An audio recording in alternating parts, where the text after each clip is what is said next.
स्वामी ओमवीर जी हमारे साथ हैं यहाँ पे। किस तरह से लग रहा है, जिस तरह से मनोज कुमार जी मेहनत कर रहे हैं, तो क्या लग रहा है, जीतेंगे नहीं जीतेंगे? जीतेंगे, कम से कम 50,000 से जीतेंगे। और जिस तरह से ये वाली बात आ रही है कि चंद्रशेखर की पार्टी के द्वारा ये कहा जा रहा है कि हम ही हैं गठबंधन में, नहीं, दूसरे तो गलत है। नहीं, गठबंधन में है ही नहीं चंद्रशेखर। अच्छा, चंद्रशेखर गठबंधन में है नहीं है। अच्छा, चंद्रशेखर के बारे में शुरू में एक सुनने में आ रहा था कि उनको लिया जा रहा है, उनको साथ लिया जा रहा है और उन्हें टिकट होगा। ऐसे में क्या लगा कि उन्हें नहीं लिया गया? सीटें ज़्यादा मांग रहे थे, अपने वजूद से ज़्यादा सीटें मांग रहे थे। अच्छा। हाँ, नहीं तो अखिलेश जी तो चाहते थे उनको जो है। अच्छा, ये वाला बात जिक्र भी आया कि है ना, अपना सिंबल भी बात कर रहे थे कि मैं अपना सिंबल पे ही लड़ूंगा, ऐसा कुछ भी जिक्र था क्या? ऐसा कुछ नहीं था। तो अब क्या लग रहा है, जिस तरह से मनोज कुमार जी लगातार घूम रहे हैं? जीत होगी, निश्चित रूप से जीत होगी, 110% जीत होगी। और ये वाला जो मामला है, जिस तरह से अगर मान लो सेंटर में बीजेपी ही आती है, जिस तरह से आती है, और यहाँ पे जो है ना मनोज कुमार जी जीत जाते हैं, तो पूर्व जो सांसद थे उनका कहना ये था कि हम विकास कार्य कैसे करें, हम तो विपक्ष में हैं, और ऐसे में अगर ये भी अगर बन जाते हैं तो ये वाला बात तो वो नहीं कहते फिर नजर आएंगे। सेंटर में भी अपनी आएगी और यहाँ भी अपनी आएगी अगली बार। स्वामी ओमवेश जी हमारे साथ थे और उन्होंने अपनी बात कही। आप बने रहे हमारे साथ। शेरबाज पठान जो हैं वो मौजूद हैं और इनके बारे में अगर हम यूपी की बात करें तो सब जानते हैं। अभी हाल फिलहाल में जेल वाला मामला आया था और बहुत सारे मामले और हैं। अब इंडिया गठबंधन से जैसे मनोज कुमार खड़े हैं तो शेरबाज पठान जो हैं उनसे पूछते हैं कि कैसा लग रहा है कि जीत पाएंगे या नहीं जीत पाएंगे? देखिए, जहाँ तक मेरा मानना है, मेरे मानने से कुछ नहीं होता, लेकिन आवाम इस वक्त, मैं नगीना लोकसभा की बात नहीं कर रहा बल्कि मैं देश की बात कर रहा हूँ। देश दो धड़ों में बढ़ चुका है। एक वो जो असली भारत के निवासी हैं, एक वो जो अपने आप को भारत के देशभक्त बताते हैं। उन दो लोगों में देश बढ़ चुका है। तो ऐसी स्थिति में, क्योंकि ये सीट हमेशा रिजर्व सीट रही है और गठबंधन की सीट रही है, पिछला चुनाव भी 1.5 लाख वोटों से गठबंधन ने जो है जिता करके भेजा था, मुझे पूरी उम्मीद है कि ये जो चुनाव है 2024 का, ये भी बहुत अच्छे वोटों से जो है जीत करके, जो प्रत्याशी हमारे मनोज कुमार जी, ये जीत के जाएंगे। अभी ये वाला था, पूर्व सांसद जो थे या विधायक जो हैं, उनका कहना यह है कि हम सत्ता में नहीं हैं, हम अपनी आवाज़ उठाते हैं मगर हम कार्य नहीं कर पाते क्योंकि सत्ता से नहीं हो पाता। ऐसे में अगर सेंट्रल में बीजेपी आ जाती है, यहाँ पे मनोज कुमार जी जीत जाते हैं, जैसा भी होता है, फिर ये वाली बात दोबारा को सुनने मिलेगी कि हम विकास नहीं कर पा रहे हैं। देखिए, जो लोग ये बात कह रहे हैं, ज़्यादा अच्छा तो ये होगा ये जवाब उन्हीं से लिया जाए। जहाँ तक मेरा मानना ये है, मेरी मिसेज अध्यक्ष नगर पालिका हैं, जिस तरह से विकास पहले भी हो रहे थे वो अब भी विकास हो रहे हैं, और ये वो लोग उस सवाल का आपके वही सही लोग जवाब दे पाएंगे जो ये कह रहे हैं कि हमें काम नहीं करने दिया जा रहा। हम इस बात को नहीं कहेंगे क्योंकि हमने संघर्ष किया है, और हम जो भी जायज़ काम करेंगे वो हमारे सारे काम होंगे, और जायज़ कामों में मैं नहीं समझता हूँ कि कोई किसी की औकात नहीं कि जो रोक ले। चंद्रशेखर आज़ाद की जो पार्टी है उनके द्वारा ये जनता के बीच में एक बात आ रही है कि हम इंडिया गठबंधन से हैं और हम असली वाले इंडिया गठबंधन से हैं, और जो और लोग कैंडिडेट हैं वो गलत हैं, वो है ही नहीं, वो गठबंधन में नहीं है। तो ऐसे में क्या कहना चाहिए? देखिए, आप मीडिया के लोग हैं, बहुत अच्छा तो ये होगा कि आप खुद इस नगीना और नजाबाद के लोगों को खुद आप लोग बताएं कि उनका गठबंधन से कोई मतलब नहीं है। यदि उनका गठबंधन से मतलब होता तो हमारे राष्ट्रीय अध्यक्ष हैं खड़गे जी, हमारे प्रदेश अध्यक्ष हैं अजय राय जी, वो लोग हम लोगों को बताते। और कोई इस तरह की हमारी हाईकमान के साथ पीसी नहीं हुई, कोई मुलाकात नहीं हुई, तो ऐसे में मुझे नहीं है, मतलब 0% कहना चाहिए। असल में मामला ये है कि असल में जैसे हम जनता के बीच में जाते हैं और जनता की राय लेने की कोशिश करते हैं तो दलाल पत्रकार का लफ्ज़ लग जाता है। अभी जैसे मैं आपसे सवाल कर रहा हूँ तो कल हो सकता है कोई भाई और कहे कि आप दलाल हो, आपने जो है ना सही तरीके से सवाल नहीं करा, या आप इस पार्टी के जो है ना लिए प्रचार कर रहे हो। तो ऐसे में अगर आप ही बताएं तो बेहतर रहता है, ये इसलिए मैंने पूछा। मैंने बताया। देखिए, पब्लिक भी और नेता भी बहुत अच्छी तरह जानते हैं कि गोदी मीडिया और दलाल मीडिया कौन सी है। वो कम से कम आप पे कोई भी टोकन, कोई इशारा नहीं होगा। ऐसा नहीं है, आपको कह रहा है, आपके बारे में सब जानते हैं। लेकिन जो ये सच्चाई है वो ये है कि गठबंधन जो हुआ है उत्तर प्रदेश में, वो जो है समाजवादी पार्टी, कांग्रेस, आम आदमी पार्टी का गठबंधन है और उसी के प्रत्याशी मनोज जी। उसमें एक लास्ट और था, जैसे गठबंधन वाली बात आई थी तो पूर्व जो सांसद थे उन्होंने ये कहा कि हम तो गठबंधन से थे, हम विकास करें या ना करें। जैसे समाजवादी के कुछ लोगों ने ये वाली बात कही कि भैया वो तो गठबंधन वाले हैं, हम उन्हें कुछ नहीं कह सकते, क्योंकि अब उनसे कहा गया कि भैया ये विकास नहीं कर रहे तो धरना क्यों नहीं दिया, ये बात सवाल क्यों नहीं उठाए। तो उन्होंने कहा कि भैया हमें सिर्फ गठबंधन को लेकर लड़ाना था और हमने लड़ा दिया, अब हम उन्हें कुछ नहीं कह सकते क्योंकि वो अलग है। दरअसल उनका हाल भी आपने देख लिया, ऐसे लोग जो हैं वो टिकाऊ नहीं होते। अगर उनमें दम था तो उन्हें इस लोकसभा क्षेत्र से लड़ना था, वो बेदम थे, उन्होंने पब्लिक को धोखा दिया, तो इसीलिए वो बुलंदशहर पहुंच गए। उन्होंने अपना सवाल, अपना जवाब अपने आप दे दिया, आवाम को भी दे दिया, देश की मीडिया को भी दे दिया, क्षेत्र के आवाम को भी दे दिया, लोकसभा के क्षेत्र के आवाम को भी दे दिया। अच्छा, जिस तरह से आपका अगर जैसे युवा जो अगर कोई नेता बनना चाहते हैं, जिस तरह से संघर्ष आपका रहा है कि कभी भी उठा के जेल में डाल दिया जाता है, तो ऐसे में उन युवाओं के लिए क्या कहना चाहेंगे जो अभी किसी भी पार्टी को सपोर्ट कर रहे हैं? देखिए, मेरा कहना ये है कि मुमकिन है कि देश का आखिरी चुनाव हो, इसलिए मेरी सभी युवाओं से मेरा एक कहना है, मेरी गुजारिश है कि अपने लिए, अपने परिवार के लिए, अपनी आने वाली नस्लों के लिए इस संविधान को बचाएं, और बचाने के साथ साथ कितनी बड़ी कुर्बानी क्यों ना हो, उस कुर्बानी देने से पीछे ना हटें। क्योंकि जितना वक्त बीत रहा, देखिए मैं हिस्ट्री का स्टूडेंट रहा हूँ, 1857 में अंग्रेज़ों को भगा दिया जाता तो बहुत अच्छा रहता। भगत सिंह जैसे नौजवान फांसी में न चढ़ते, राम प्रसाद बिस्मिल जैसे नौजवान फांसी में न चढ़ते, जलियांवाला बाग हत्याकांड ना होता, रानी लक्ष्मीबाई ना मरती। तो मैं कह रहा हूँ ये लोग जितनी देर इस सत्ता पर आसीन रहेंगे, कुर्बानियों की तादाद बढ़ती चली जाएगी। यानी कि आज अगर हम छोटी कुर्बानी दे करके ये ले सकते हैं तो उस कुर्बानी में हमें देर नहीं लगानी चाहिए। लेकिन अगर वक्त बीत गया तो ये कुर्बानियाँ लाखों की जान दे करके फिर कहीं ऐसा ना हो कि लाखों लोगों को जान दे करके, हज़ारों बहनों को, माओं को जान दे करके फिर इस चीज़ को हासिल करना पड़े। इसलिए मैं नौजवानों से, अपने लोकसभा के, बिजनौर के, यूपी के नौजवानों से यही कहना चाहता हूँ, देश के नौजवानों से कहना चाहता हूँ, छोटी कुर्बानी दे करके, जैसे हम दे रहे हैं, बार बार हम पे झूठे मुकदमे लग रहे हैं बार बार, लेकिन हम फिर भी डरने वाले नहीं हैं, हम लगे हुए हैं। अपने लिए नहीं, अपने लिए लगते तो हमें बसपा से भी जो है इलेक्शन का ऑफ़र था, और पार्टियों से भी ऑफ़र था, लेकिन क्योंकि ये लड़ाई अपनी नहीं है, ये देश की आवाम की लड़ाई है, देश की जनता की लड़ाई है, देश के मुस्तकबिल की लड़ाई है, तो इसलिए ये लड़ाई हम लड़ रहे हैं। और यही हम कहते हैं अपने नौजवानों से, बुज़ुर्गों से भी, बहनों से भी, माओं से भी, कि लड़ाई लड़ें, पूरी मजबूती के साथ लड़ें। अच्छा, केजरीवाल जी जो है उनको जैसे जेल में डाल दिया गया, पहली बार इस तरह का देखने को मिल रहा है, सरकार जैसे कर रही है, तो ऐसे में क्या कहना चाहेंगे? मैं अभी सारी बातें मैंने कही आपसे कि बड़ी कुर्बानी है, छोटी बात है। आने वाले टाइम में कैसा ना हो, पूरा विपक्ष अंदर हो।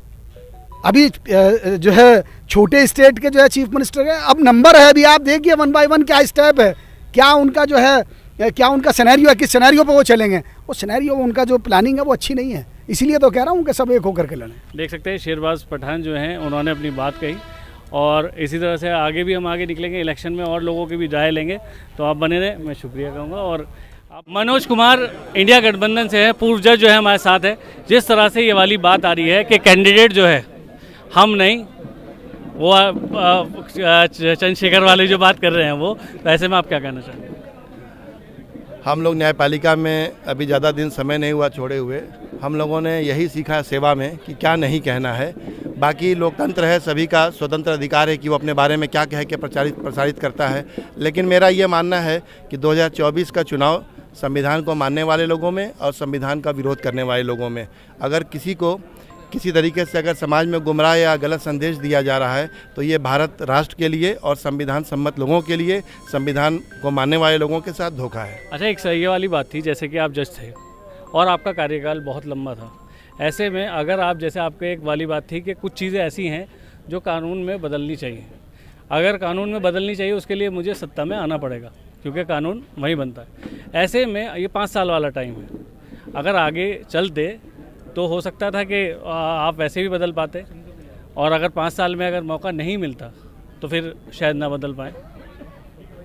जो संविधान जिसको लोग कहते हैं, संविधान में एक पार्लियामेंट एक अंग है जहाँ से नीतियाँ बनती हैं, और नीतियाँ जो है पूरे देश पे लागू होती हैं, और नीतियां इस तरीके से इस मुल्क की बन गई हैं कि एक तरफ इस मुल्क का सिपाही खड़ा हो चुका है और दूसरी तरफ से एक तरफ किसान खड़ा हो चुका है। तो ऐसे में पढ़े लिखे लोगों की जिम्मेदारी बनती है कि वो आगे आएँ और संविधान की रक्षा करें।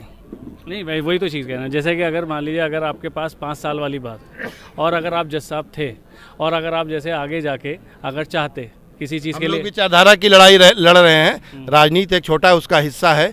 सामाजिक विचारधारा की लड़ाई लड़ रहे हैं, सामाजिक न्याय की लड़ाई लड़ रहे हैं। जब भारत का संविधान प्रभावी नहीं था तो भी हम लोगों के विचारधारा के लोग संघर्ष किया करते थे। हम लोग उसी विचारधारा की उत्पत्ति हैं। अच्छा, एक लाइन ये भी आई थी कि जज साहब जो है, जनता ने कहा था ये वाली बात कि जज साहब वैसे तो किसी की सुनते नहीं, अब यहाँ अगर जैसे बन जाएंगे तो कैसे सुनेंगे? इस पे क्या कहना चाहिए? जज का काम मैं आपको बताऊं बहुत विनम्रता से, और ये जनता ने नहीं, मैं जनता का ही जवाब आपके माध्यम से देना चाह रहा हूं कि जनता को ये बताइए कि जज का काम सिर्फ सुनना ही होता है।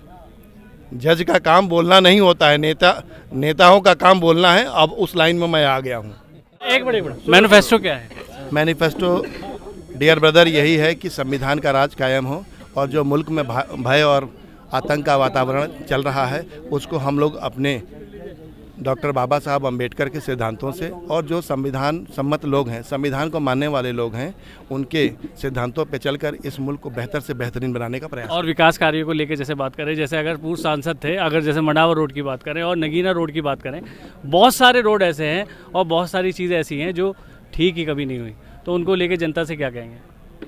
आपको गाड़ी दे दिया जाए, बंगला दे दिया जाए, खूबसूरत सा घर दे दिया जाए और बहुत शानदार परिवार दे दिया जाए और उस कॉलोनी में भय का वातावरण हो, तो आपकी प्राथमिकता क्या होनी चाहिए?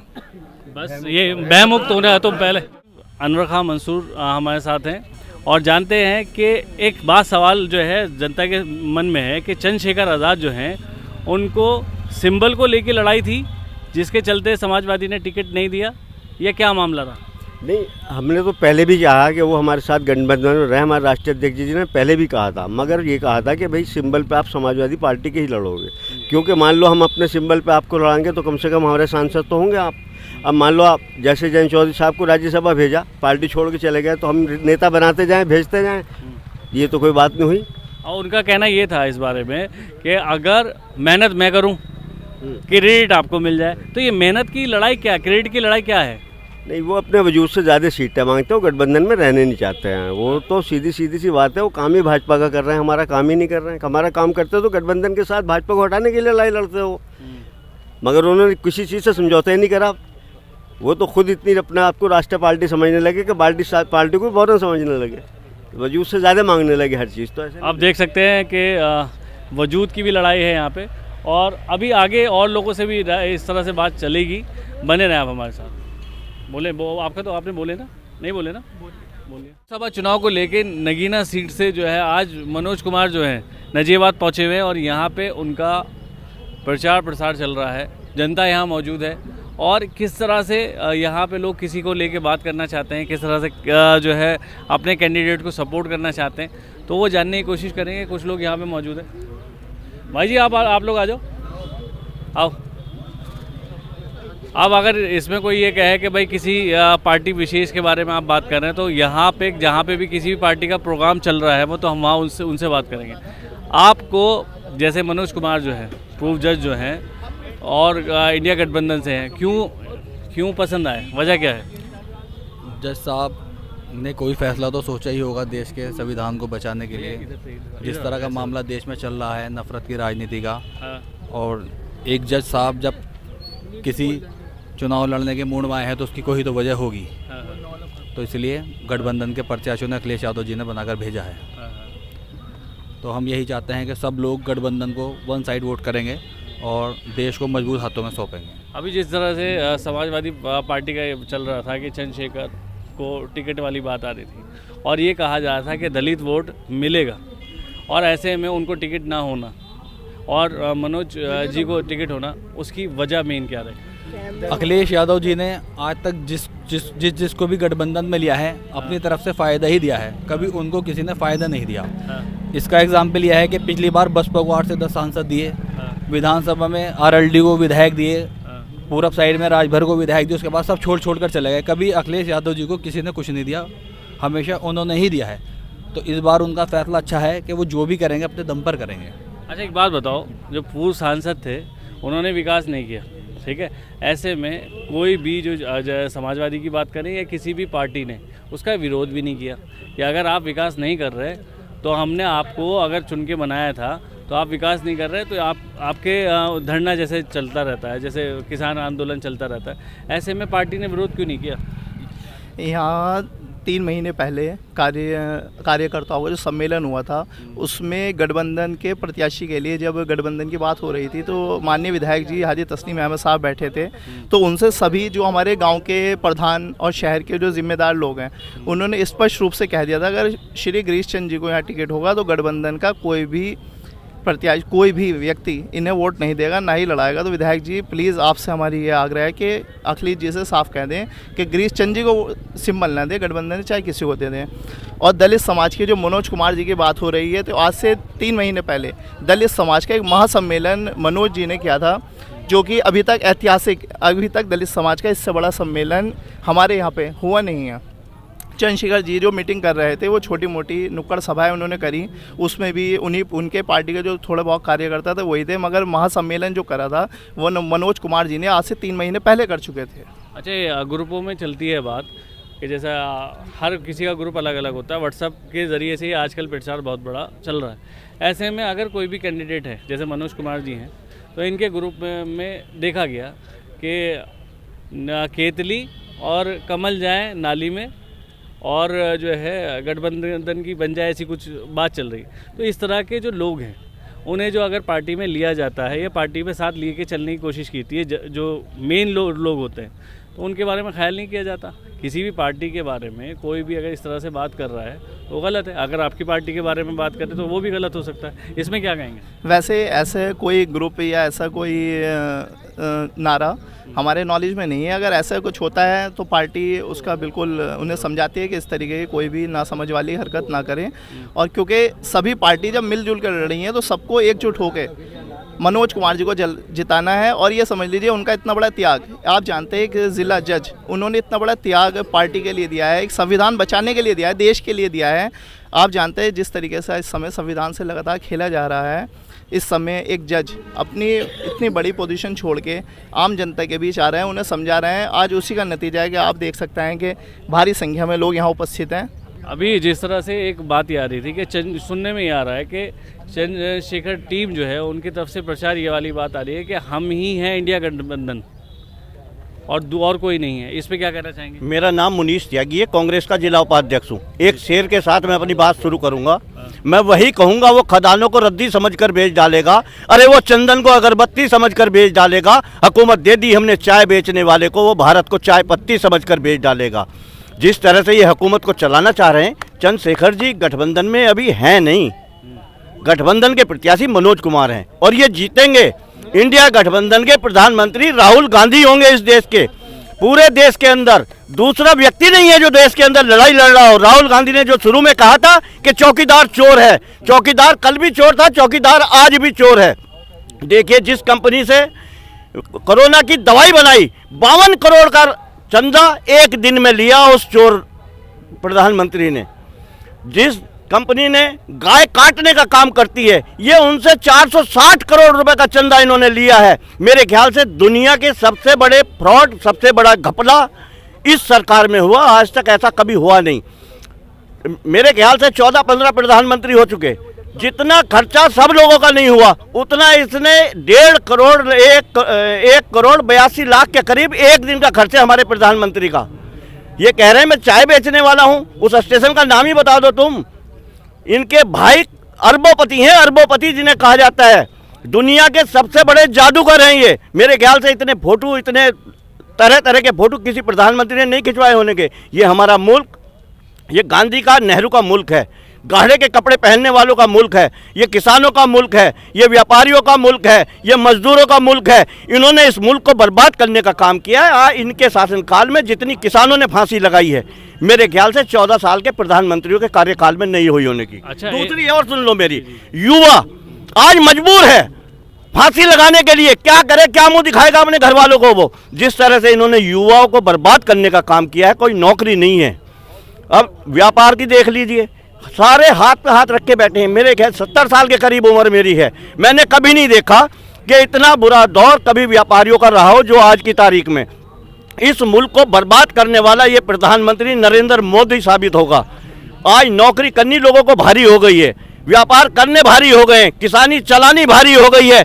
ये मुल्क को बर्बाद करने वाला प्रधानमंत्री है। बदलाव का दौर है। राहुल गांधी देश के प्रधानमंत्री होंगे और ये हिंदू मुसलमान पे बांट नहीं चाहते। हम कहते हैं विकास की बात करिए। अच्छा, इसमें एक चर्चा ये भी आ रही है, एक चर्चा ये भी आ रही है कि कुछ लोगों का कहना है कि मायावती को प्रधानमंत्री बनाने की सोच रहे हैं, कुछ लोगों का कहना है कि अखिलेश जी को प्रधानमंत्री बनाने की सोच रहे हैं, कुछ लोगों का कहना इसमें इंडिया गठबंधन में जितने भी वरिष्ठ लोग हैं उनके बारे में चर्चा आम है। जो जिसका चाहने वाला है वो उसके बारे में बात करता है। ऐसे में सबकी सहमति कैसे किस तरह से हो पाएगी? देखिए, कांग्रेस का इतिहास कुर्बानी का इतिहास है। कांग्रेस ने हमेशा कुर्बानी दी है, ये इतिहास गवाह है हमारा।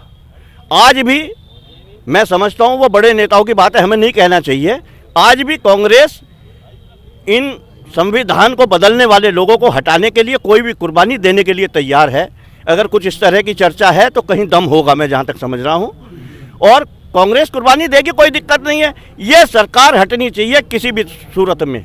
इस सरकार ने हिंदू मुसलमान पे बांट के लोगों को बर्बाद इसमें किया। अगर मान लो जैसे विधायक जो हैं पुराने जो सांसद थे पहले, उन्होंने कुछ नहीं, जनता ने जैसे कहा कुछ नहीं किया। अब जो आपके मनोज कुमार जी हैं, उनका विज़न क्या है?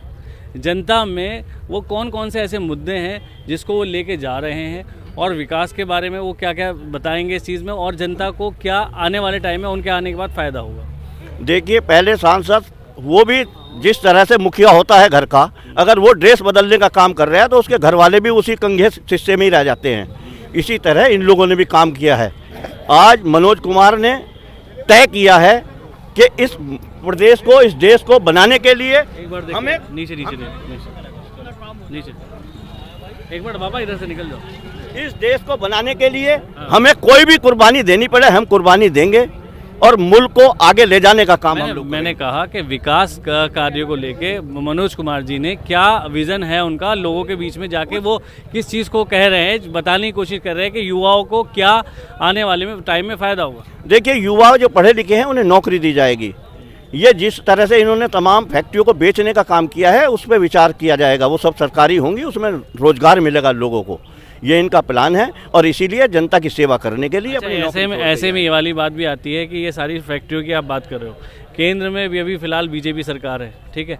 अगर बीजेपी सरकार वापस आती है या ऐसे में अगर मान लो यहाँ पे ये मनोज कुमार जी बन जाते हैं सांसद, तो पूर्व सांसद का कहना ये था, पूर्व विधायक का कहना ये था कि भैया हमारी सरकार नहीं है तो हम कैसे विकास कार्य करा दें, हम जो है बात नहीं कर रख पा रहे हैं, हम अपनी बात नहीं कर पा रहे, तो ऐसे में क्या कर सकते हैं? देखिए, अपनी बात तो रख सकते हैं, बात क्यों नहीं रख पा रहे? चाहे हम विरोध में ही हैं। अरे हम विरोध में हैं, हम कौन से काम को नहीं कह सकते जिला डीएम से, कौन से काम को नहीं कह सकते हम कप्तान से? अगर हमारे अंदर हौसला होना चाहिए, अपनी बात हम लोग रख सकते हैं, क्यों नहीं रख सकते? काम करने वाला कहीं नहीं छुपता, काम करने वाले की चर्चा होती है। उनका कहना ये होता था, जो भी विपक्ष में है, कि हमारे बारे में सुना नहीं जा रहा, हम अपना विकास अपनी बात रख रहे हैं, मगर सुना नहीं जा रहा।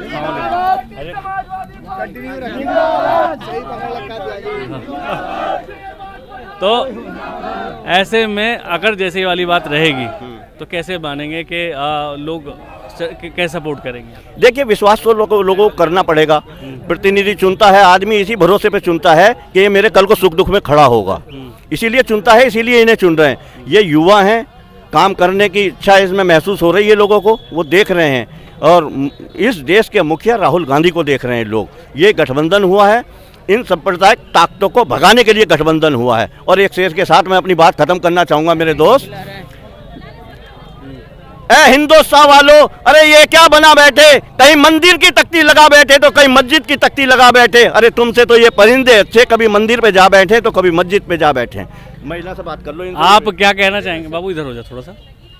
आप क्या कहना चाहेंगे पार्टी को लेके, जिस तरह से 3 कैंडिडेट अभी हैं, इन तीनों कैंडिडेट में जनता किस तरह से देख रही है और कैंडिडेट किस कैंडिडेट को पसंद कर रही है?